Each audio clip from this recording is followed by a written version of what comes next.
afternoon. I'm John. I'm David. John, let's watch some movies. Let's watch some movies. So that's what we're doing today. We're getting paid to watch videos on the Hoover Dam and comment on them.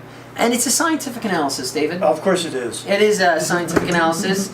And the reason why we're focusing on the Hoover Dam is we got Hoover Dam week. So we're looking at two movies. The original Superman. Yay. With Christopher Reeves. Yep. Pull it up on YouTube, or you can watch what we've got here, but you can see the full clip on YouTube, different spots, right? Do we need to do a whole thing about the... Cool. Alright, so, you ready to do this, David? I'm ready. Okay, so let's set the stage a little bit. David and I might be a little bit picky, and that's the point of this. You know, we want to check out how Hollywood has depicted the failure of the Hoover Dam and what caused it, and if this was really, like, are they doing a good depiction of it? So we're going to start out with Superman. You ready for this? I'm ready. So what we see here is crack initiation. We got Jimmy. Oh no, look, water's coming. Water coming through the dam. And then boom! Catastrophic failure. Punching. It looks some type of shear failure. Shear failure, right. And then you just have a catastrophic, like this whole shelf of concrete falls down, David, with almost no reinforcement. So, what is going on here, and can that really happen? Well, John, it's a very interesting question. Totally. I mean, at the Bureau, we looked at predicting things that have never happened before. Right. And just see if we could predict accurately something that's never happened before. Right. So we took two approaches to that. We did some modeling, some shake table modeling, some scale modeling, 1 in 100 scale, 1 in 150 scale, and we did a lot of numerical modeling. Okay. And that's been done around the world as well. It's been done in Italy at Isthmus, it's been done other places. And so the technical term for all that work, all that lab work, all that numerical work, several years worth of study was, we came up with a technical, highly scientific term called the smiley face. I see why you had to give all that exposition. Right. The smiley face. So, where we see Jimmy hanging off the ledge, and that clean failure, right? That can actually happen. I think you even found a photo of it. Yeah. Ding! We have a couple photos. We have the photo from Italy, from Isthmus, showing the smiley face in a narrow canyon. And this is from the Bureau work. This is a wider canyon. Shows the smiley face in a wider canyon. So, why don't I see any steel rebar? And would that be the case in the Hoover Dam? Absolutely. There's probably rebar in the deck and the driveway and things like that. But dams, massive dams, don't have reinforcement. So you wouldn't necessarily see... Now with the Hoover Dam, there was the copper tubing.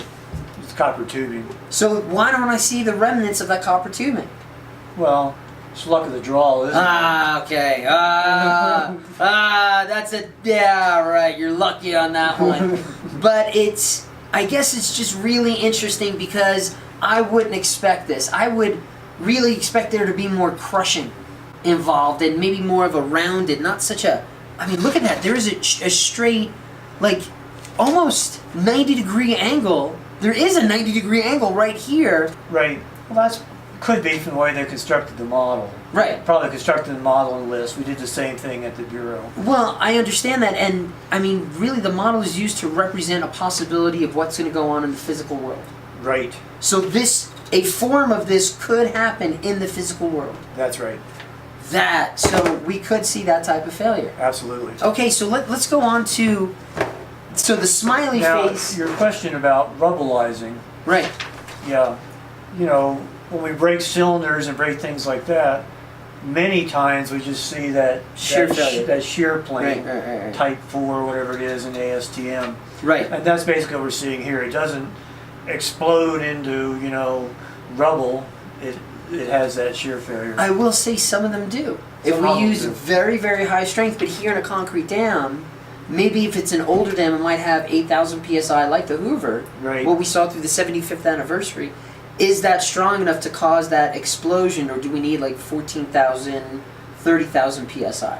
The explosion is basically from the ability of the concrete to build up energy before it fails. Okay, The technical term for that is the least energy theorem. right, It's going to fail at the lowest possible load that it can. okay, So if it's really, really strong, it's going to build energy, build energy, build energy, and all of a sudden that network of cracking is going to occur. If it's less strong, it's going to fail on a shear plane. wicked, wicked, wicked, wicked.